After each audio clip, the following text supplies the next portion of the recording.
有人说这里是冰岛的缩影，把极端的地形折叠进同一片时空。如果天气变幻莫测的冰岛终于慷慨给了一整日的晴朗，我们又该如何记住它？开拓视野，突破万难，看见世界，贴近彼此，感受生活，这就是生活的目的。《白日梦冒险王》电影里是这么说的。但习惯了冰岛的风雨，当阳光毫无保留地落下时，一切都清晰得像一场白日梦。我们是真的看见了世界，还是只是走进了另一场梦里？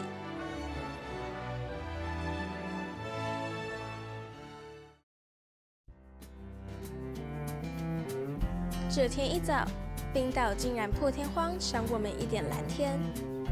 但被风雨连番毒打几天后，我们已彻底进入习得性无助。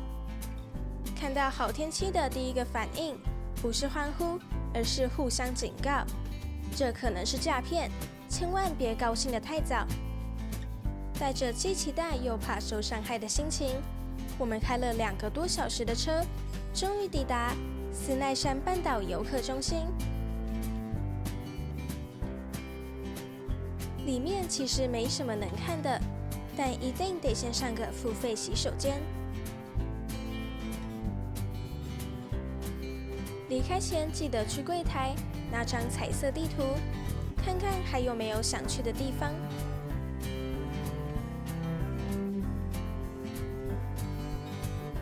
建筑外，几只冰岛羊正低着头吃草，对我们这些过客漠不关心。我们重新踩下油门，斯奈山半岛的探险现在才正式开始。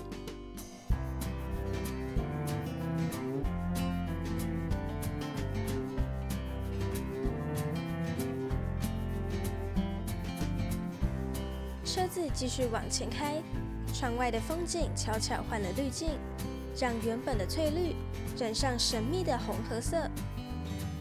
此时路边出现一个停车区 ，Google Maps 标示着 Crater Viewpoint。反正我们这天不赶时间，下车看看吧。原来这座古老的火山口，在喷发时，岩浆含有大量的铁质，接触空气后氧化，才留下这片独特的红。车子继续向北，我们来到了半岛北端的小镇斯蒂基斯呼尔米。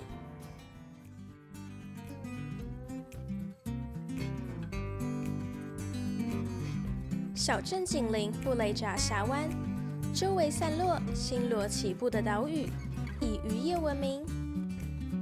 而他更为人熟知的身份是《白日梦冒险王》的起点。随着车道一个转弯，一幅熟悉的画面映入眼帘。眼前黄色的建筑，不正是电影里的靴子酒吧吗？不过，这里从来不是酒吧，而是一间书店。电影的巨大名气带来无止境的朝圣人潮，让渴望平静的老板选择离开。现在只剩下大门深锁的空屋，仿佛是一种无声的抗议。站在港边眺望，眼前这座玄武岩岛屿是苏甘迪西。若真要为它取个贴切的中文名，或许可以称作苏甘迪西悬崖。伫立在山顶的橘红灯塔是这座小镇最醒目的地标。我们慢慢走向苏甘迪西山脚，阶梯入口处立着一块解说牌与步道路线图。这是一条简单的原路来回步道，沿着唯一的路线向上，步道的尽头就是灯塔。踏上阶梯，还可欣赏垂直的玄武岩。苏甘迪西曾是羊群的放牧地，直到1989年修筑防坡堤后才与陆地相连。现在则为港口挡下大风大浪。沿途还能看见早年运送灯塔煤气筒的起重机遗迹。拾级而上，来到一个小平台，便能将整座小镇尽收眼底。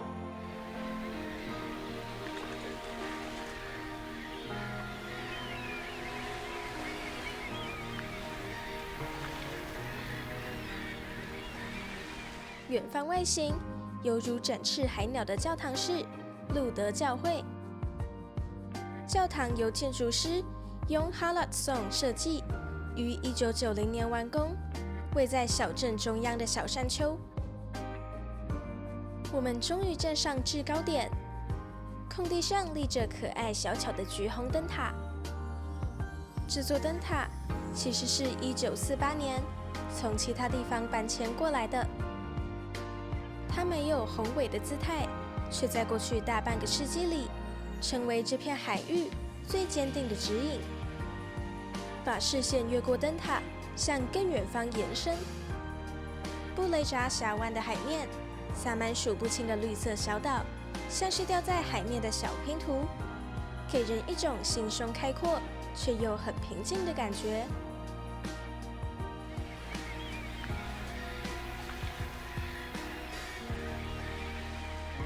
顺着原路慢慢走下山，转个180度视角向前看，眼前的风景依然很迷人。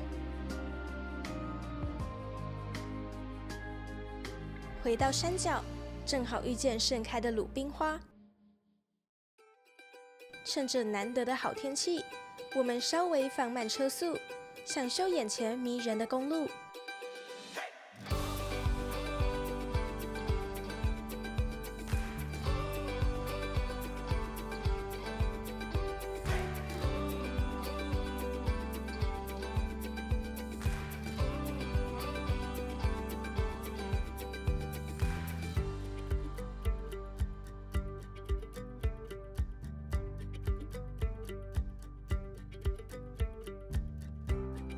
原定下一个目的地是教会山，但公路上总有不在计划内的风景，让人忍不住踩下刹车。我们即将经过横跨峡湾的维京之剑大桥。这座桥从空中俯瞰，宛如一把维京长剑，弧形的剑柄设计更能有效引导洋流，稳固桥身。一旁有座克尔格拉法峡湾观景台，我们下车欣赏风景。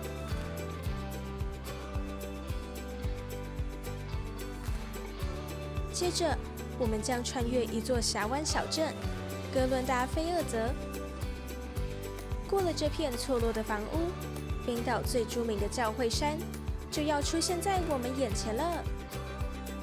只是从这个角度看过去，它还不是经典的草帽形状，反而像趴在海面上休息的巨龟。顺着指标，我们终于来到这天的重头戏——教会山。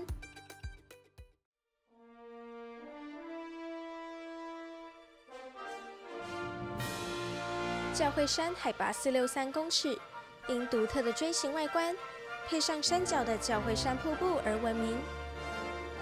那为什么叫教会山呢？因为它对称的山体就像一座教堂屋顶。不过，从这个最经典的角度看过去，它其实更像是一顶草帽，因此大家也叫它草帽山。它被誉为冰岛最上劲的山峰，在影集《权力游戏：冰与火之歌》里，它就是传说中的箭头山。而在《白日梦冒险王》中，男主角在骑脚踏车时，背景也曾出现过教会山。我原以为它是火山地貌，结果却意外发现，教会山是冰河时期的产物，在地质学上被称为冰原岛峰。当两侧冰川滑动切割大地时，唯独这座山峰没被覆盖。经历数千年的冰川夹击，消出了如今陡峭的轮廓。如果仔细观察岩壁，底层的沉积岩与顶端的火山凝灰岩交叠，就像一块千层蛋糕。沿着斜坡往下，抵达瀑布下层，这里同样也是绝佳的取景点。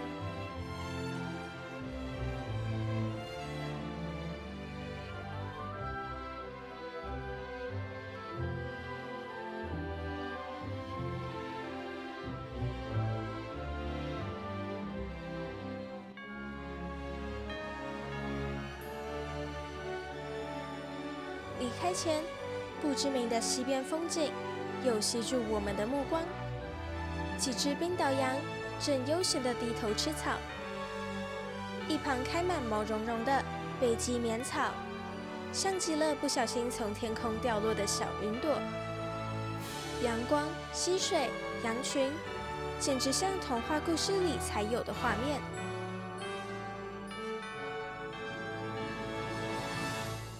我们沿着海岸线推进，途中经过布兰德斯霍夫迪观景点，这里的视野非常开阔，刚好可以下车吹吹海风，欣赏北大西洋和蜿蜒公路。不知不觉已经下午2点多，我们的肚子开始发出抗议。顺着公路开进前方的小镇欧拉夫斯维克，这里有间 Magdalist 餐厅 ，Google 评分高达4.9。原本我们还抱着一丝怀疑，结果最后直接荣登这趟冰岛之旅全家最满意的一餐。餐厅停车场有充电桩，正好顺便帮车子充电。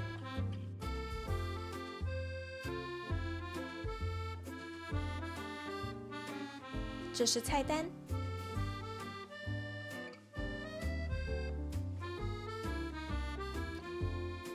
每周都会给一个鱼形水瓶，实在太可爱了，让我忍不住一直想倒水喝。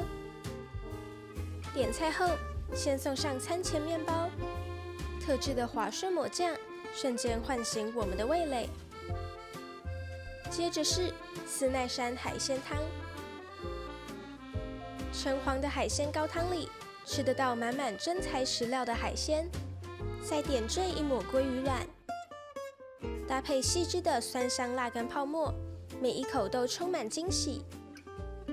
主菜的牧羊人特选牛排，使用顶级牛肉淋上法式酱汁。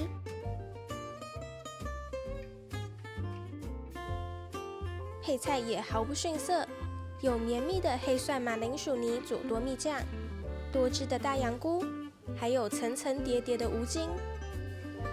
炖羊膝煮得极入味，轻轻一拨就能骨肉分离。底层铺着小马铃薯与焦糖苹果，配上咸酸的腌红洋葱，把羊肉丰厚的油脂中和得刚刚好。最后是分量十足的招牌汉堡，烤得微焦酥脆的布里欧面包，涂抹黑蒜蛋黄酱，再加上满满的香料牛肉与培根洋葱酱。一旁炸得金黄的薯条也相当有水准。这餐吃下来，完全超越我们对小镇餐厅的期待，4.9颗星的评价，绝对实至名归。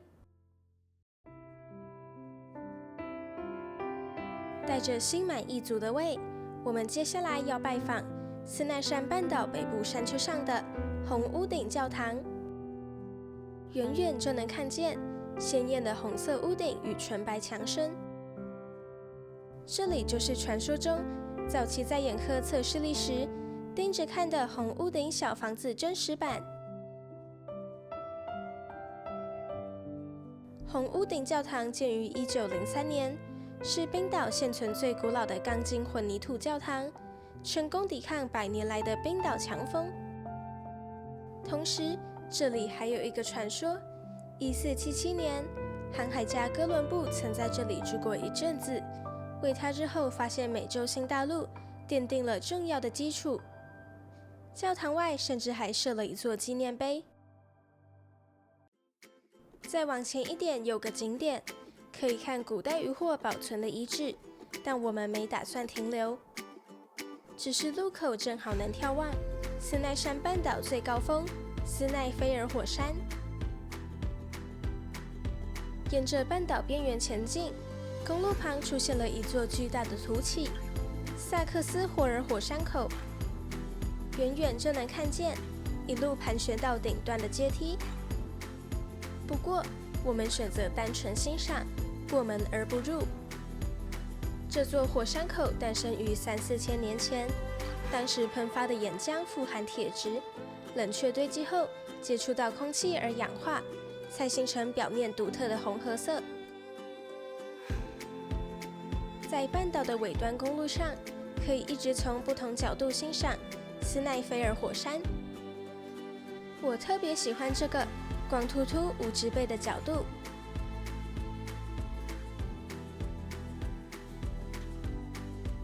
继续过门而不入的行程，我们来到瓦汀舍利尔洞穴。想深入这座由火山熔岩形成、深达35公尺的地底世界，必须报名洞穴探险导览团。但我太怕黑了，只能在报到处拍张照留念。小时候我读过儒勒·凡尔纳的《地心历险记》，书中通往地心的入口正是这洞穴上方的斯奈菲尔火山。这本小说也有改编成电影，叫做《地心冒险》。下一个景点是不远处的地质奇观——怪物海岸。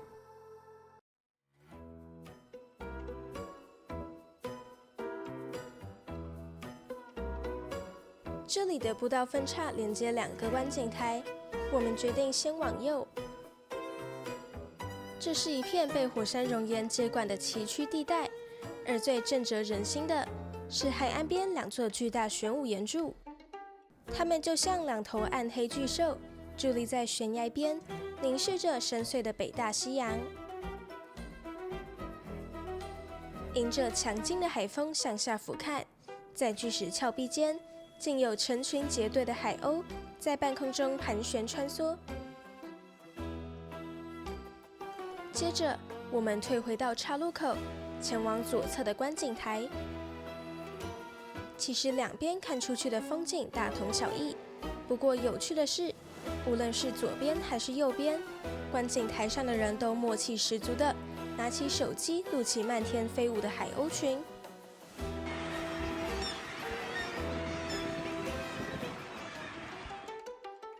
吹够了海风，我们慢慢走回停车场。同时，我们被草地里的粉红小绒球吸引，查了一下才知道，它叫海石竹。它可以在贫瘠的土地生长，生命力非常坚韧。再一抬头，又能从另一个视角再次眺望充满力量的斯奈菲尔火山。接着，我们要前往下一个热闹的小镇阿尔纳斯塔皮。人还没抵达，就被前方锐利的山峰吸住目光。在小镇附近观赏，它几乎呈现完美的三角形，难怪大家都昵称它为金字塔山。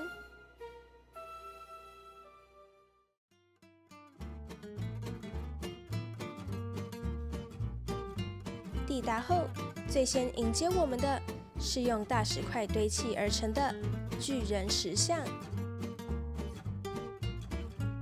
在冰岛传说里，它拥有半人半巨人的血统，是斯奈山半岛的守护神。连斯奈山半岛这个名字都是由它命名的。顺着步道往海岸线走，这里也有座观景点。陡峭的悬崖边布满垂直交错的柱状玄武岩，任凭海浪日复一日的拍打。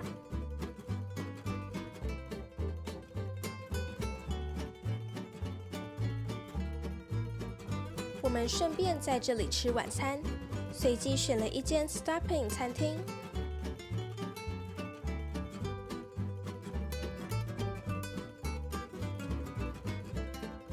这是汉堡菜单。由于午餐很晚才吃，我们只点了每人1份羊肉汤。结果踩雷了，羊肉汤是最难喝的一间。看在午餐已吃到人间美味的份上，就欣然接受了。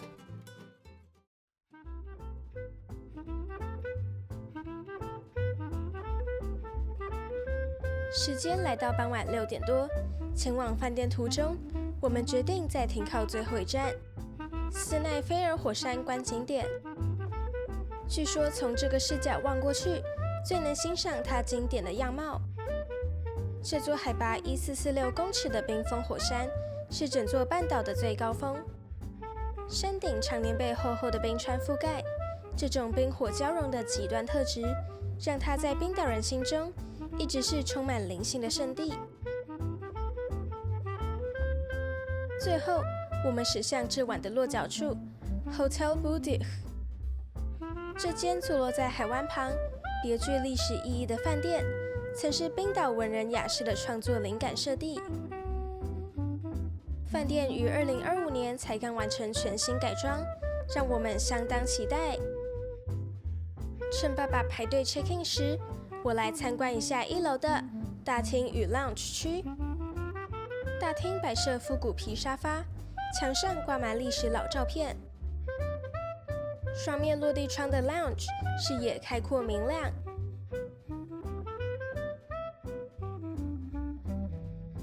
酒吧空间不大，但可以自由移动到4周入座。可以在图书室看书，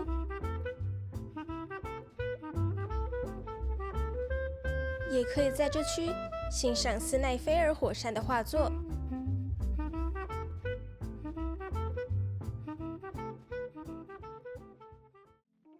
我们的房型是 Family Room， 面积37平方公尺。入内后发现它的格局是由2间双人房连通组成，空间里没有多余的繁复装饰，取而代之的是浅木色地板与实木家具，以及大面积白墙。米色的寝具和窗帘透出一股温暖的踏实感。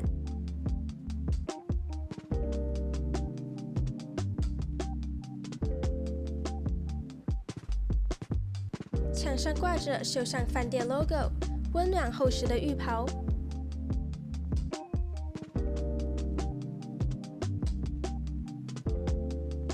开放式衣柜利落实用。Mini bar 有咖啡机与快煮壶。下方抽屉提供茶包和咖啡胶囊。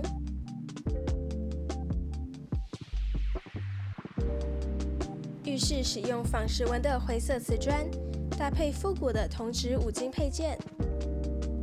洗手台上有可调节亮度和色温的大圆镜，这种小细节很贴心。连沐浴备品也很讲究，使用冰岛品牌的西峡湾系列，搭配苔藓与极地草本植物的香气。穿过连通门，这是属于我的房间。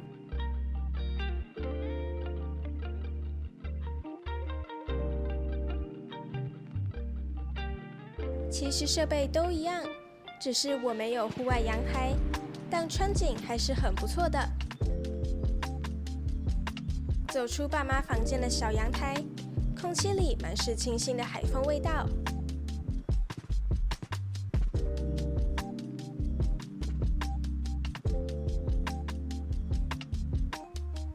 斯奈山半岛，晚安。清晨的大雨又把海岸线藏了起来，仿佛昨日的晴朗只是一场幻觉。趁着早餐前的空档，我们开车前往海豹沙滩。想成功观赏野生海豹，掌握退潮时间非常关键。来之前一定要先查好潮汐表，可参考这个网站。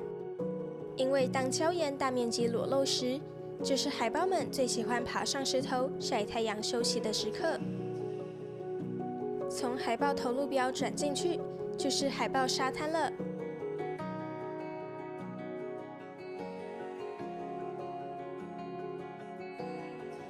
停车场旁有介绍，这里可能出现的海豹品种有港海豹，又称普通海豹，以及灰海豹。从外观分辨似乎不难，光是脸型就很不一样。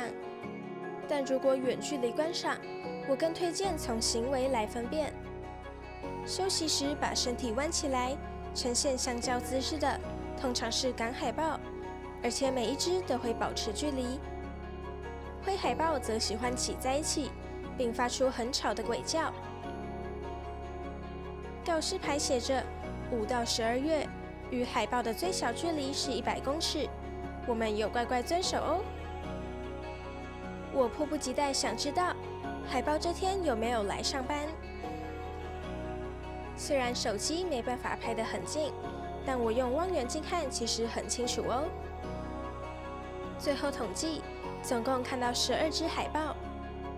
经过行为观察后，我相信这天来上班的都是赶海豹。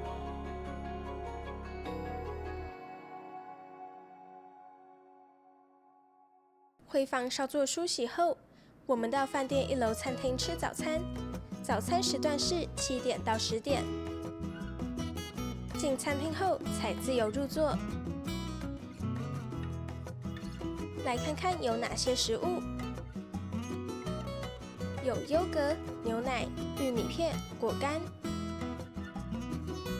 燕麦粥、各种面包、奶油，还有冰岛传统饼干和面包。3种 cheese 果酱和抹酱，烟熏鲑鱼、水煮蛋、3种火腿、番茄和小黄瓜。热食有培根、炖豆、香肠、松饼、罗勒番茄。热饮有提供茶包和咖啡，多种果汁和饮用水。这是我们全家的早餐。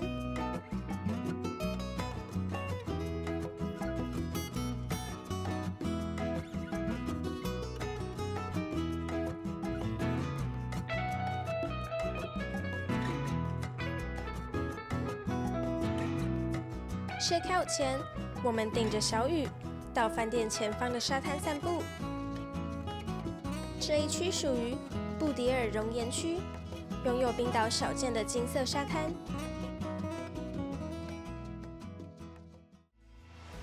我们收拾行李，再次上路，先前往饭店旁，开车只要1分钟的黑教堂。它是冰岛最古老的木造教堂之一。最早可追溯到1703年。黑色幕墙搭配纯白窗框，其实是为了抵御冰岛严酷的气候，而在木材外层涂上柏油。离开时路过饭店，转进54号公路前的小径，可顺路欣赏前方80公尺高的比亚纳瀑布。告别斯奈山半岛，回想这2天。我们像是经历了一场巨大的蒙太奇。前一天还是耀眼的晴天，将每一道火山熔岩的刻痕，每一座拔地而起的巨岩，都照耀得无比清晰。而今天再次启程时，厚重的低云紧紧压着山体，天空下起微雨，将风景染成一片朦胧。穿过这座5公里长的海底隧道，我们准备回到环岛的起点雷克雅维克。隧道里规律闪烁的昏黄灯光，像是一段漫长无声的电影转场，心底竟浮现恍如隔世的迷幻感。所以，最后留在我心里的是什么呢？我想，是不去预设下一秒会遇见什么，坦然地接受每一场相遇。风景再美，如果只是看着荧幕，那永远只是别人的电影。只有亲自走出去感受，白日梦才会变成生活的一部分。我是 Summer， 我们下次再见。It's like I dreamed you inside my head.